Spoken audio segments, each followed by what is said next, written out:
the sale is won or lost in your discovery, in your consultation. When people say to me, I'm losing it at quote, they're not. I could almost, and I bet you guys know this, they're not losing it at quote. They lost it in the discovery, and people are saying, yeah, just flick a quote over. If you look at doing proposals and quotes in the trade space, it's one of the things that I identify as a massive opportunity because it has a weakness to net you zero. So a quote that doesn't convert nets you zero.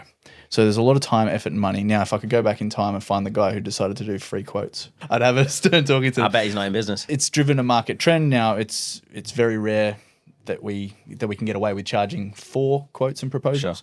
Sure. So some people can, but the industry expectation is that quotes are free, and the reality is it takes time, effort, and resources to be able to deliver quotes. And so if you're quoting and your conversion and you don't convert, you get a net zero for that. So one of the biggest black holes in a business is a low conversion rate because you spend the same amount of time, effort, and energy out there quoting without getting the return from it. And it's just growing this big black hole.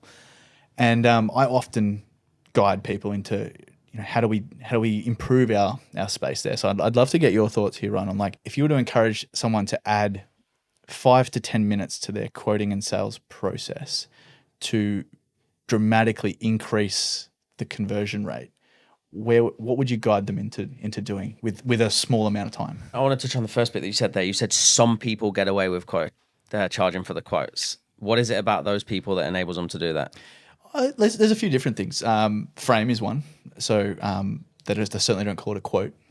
They call it an on-site consultation, and therefore it increases the perception of value in that space. And so there are spaces and client types that will respond, and you'll be able to charge for your time and expertise, which is brilliant.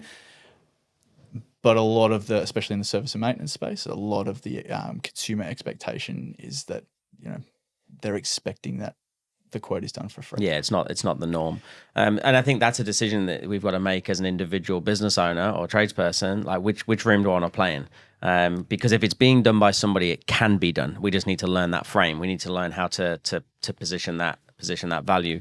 I would do the two things that we've already spoken about. I would have that 3-point bio to connect with them, myself, company, and the product or service, and I would make sure that I'm presenting it and I'm not just shooting it over and just hoping for the best.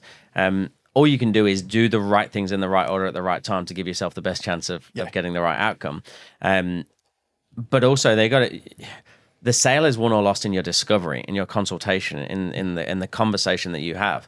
So when people say to me, I'm losing it at quote, they're not. I could almost, and I bet you guys know this, they're not losing it at quote. They lost it in the discovery, and people are saying, yeah, just flick a quote over. Why would you not ask for a quote? They don't know it takes me 15 hours to put a quote together.